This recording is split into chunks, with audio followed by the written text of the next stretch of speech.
Today is a huge day because Beyblade celebrates its 25th anniversary. The very first bays of all time, like Spin Dragoon and Frostic Dronzer, released 25 years ago today. So to all Beyblade fans, both old and new, happy birthday to one of the best hobbies on the planet. And for all the old fans, let me know in the comments which generation of Beyblade was your first. For me, it was Metal Fight, and I'm starting to feel old. But today is not just Beyblade's 25th anniversary.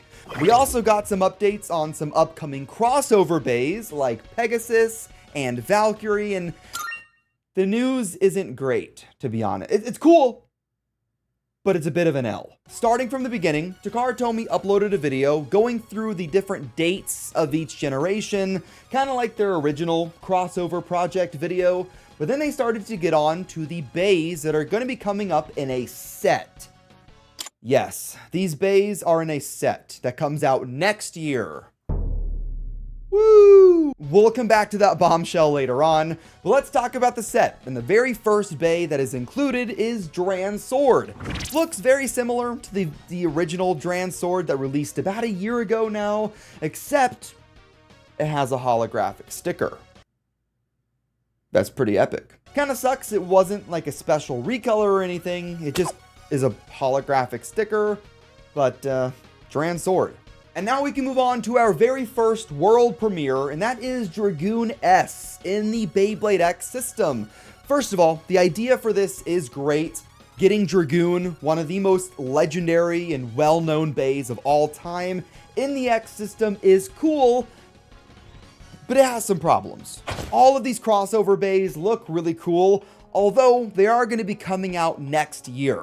So if you guys want to get some bays that are released right now, go and check out sponsor of the channel Mall of Toys. They have releases like Wizard Rod and Dran Buster up for sale, and they're also doing pre-orders for the upcoming Phoenix Rudder and Leon Crest. So go and check out Mall of Toys, links in the description down below, and make sure to use code ILLINOOK to get 5% off. Dragoon's design was already kind of odd in that the attack ring was mirrored compared to the bay's actual spin direction. So to account for that, they made the shape really square. As you can see, there is a lot of exposed metal here, and that's supposed to take on all the impact so it doesn't break, of course, because the design is just mirrored. It is pretty cool if you are a collector or a more hardcore Plastic Gen fan, but I don't really have high hopes for the performance of the blade, at least. For the rest of the bay, we have the 460 ratchet, which isn't really that great, but for the bit, we actually have a brand new part with RA, which is assumed to mean Rubber Excel. So for all the people that were waiting for a rubber attack bit in Beyblade X, here you go, and you can get it next year. Something that's pretty cool about this set as well is that it comes with launchers, and Dragoon has its own themed launcher. It's a left spin ripcord launcher in like this darker blue color, but it has a red dragon winder, which is really cool. Noozle 3D actually makes dragon winders as well, so if you want to get one, link in the description down below. I did not expect to get any sort of themed launchers here, so getting a themed left spin ripcord launcher with a dragon winder is a pretty nice touch. Let's move on to the next bay in the set, and also the next generational bay, and that is Storm Pegasus.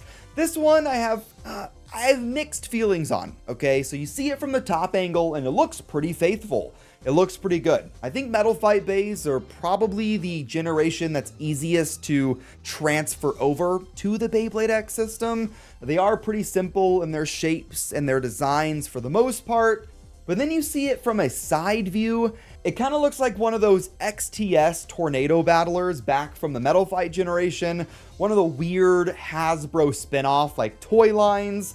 It just looks kind of tall and really round as well. Storm Pegasus is already not really well known for its major attack power or anything, and I don't think that's going to change with Beyblade X. It's very round, very circular, not a lot of exposed crazy edges or anything, so maybe it'll be good for stamina build? I don't know.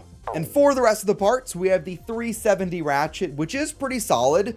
And for the bits, we have RA again. We have Rubber Excel, this time in a blue and red color scheme, which does look pretty good. I can't wait until we get more up close and good looking pictures of Rubber Excel. And I'm wondering if they're going to save this bits for this set that comes out next year, or if we're going to get it a little bit earlier at some point. And just like Dragoon, Pegasus comes with its own launcher as well. This one is a lighter blue color, which matches the launcher that came with Storm Pegasus all the way back during Metal Fight. So Takara Tomy is just really on point here. And the final bay in this crossover set is probably the one that you're waiting for the most, and that is Victory Valkyrie. Now this one I think is the most exciting out of all of them in terms of actually battling.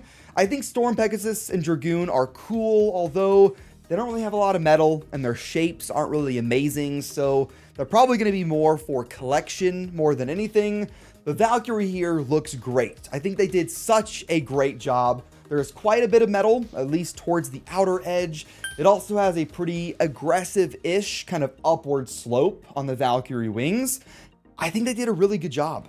I think they did a great job with all of the bays in this set, but Beyblade Burst is just on another level when it comes to details and colors, and there's really no errors here. Obviously, they had to change the shape up a little bit. They kind of had to nerf it a tiny little bit because it's metal versus Beyblade Burst being mostly plastic. I feel like Valkyrie would be the bay that would be hardest for Takara Tomy to bring over into the X system because of the design, the shape, the fact that it's mostly plastic compared to metal in Beyblade X. But looking at this bay, they did a great job. Valkyrie has its own themed launcher as well, although this one's a little bit more bland compared to the other releases. I think it's just a standardish blue or darker blue string launcher, which it's fine. I mean, obviously the color scheme is going to be a bit different than that darker blue one we got at the beginning of the generation. But whenever you compare it to the left spin Dragon Winder from Dragoon or the baby blue launcher from Storm Pegasus, this one's not as great.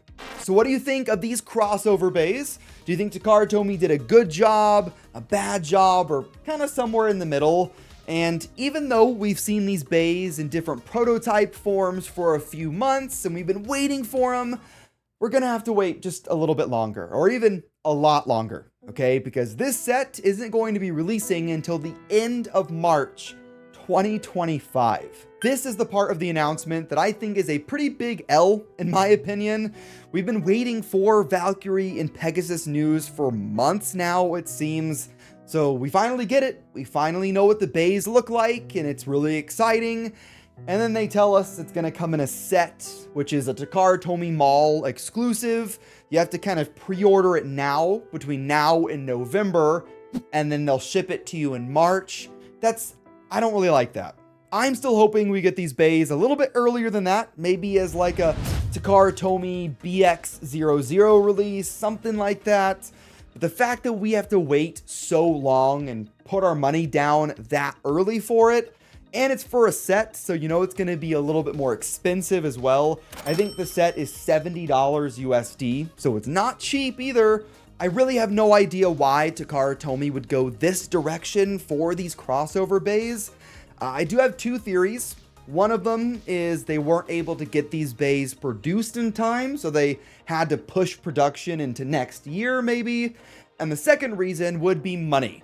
Just because of money, okay? This set is going to be $70 USD, and even if you want just one of them, you know, say if you just want Valkyrie or Pegasus, unless you buy resale online, you're gonna have to buy the entire set. And I think that's a little stingy. And if Hasbro brings these bays over, I hope they correct it and put them in their own starters or boosters, whatever they decide to do. But that is gonna wrap up the news. What do you think of these crossover bays? And what do you think of the fact it's going to be coming out next year in an expensive set? And let me know if you guys are excited for Beyblade's 25th anniversary. But I will see you in the next one. Have fun and bay away.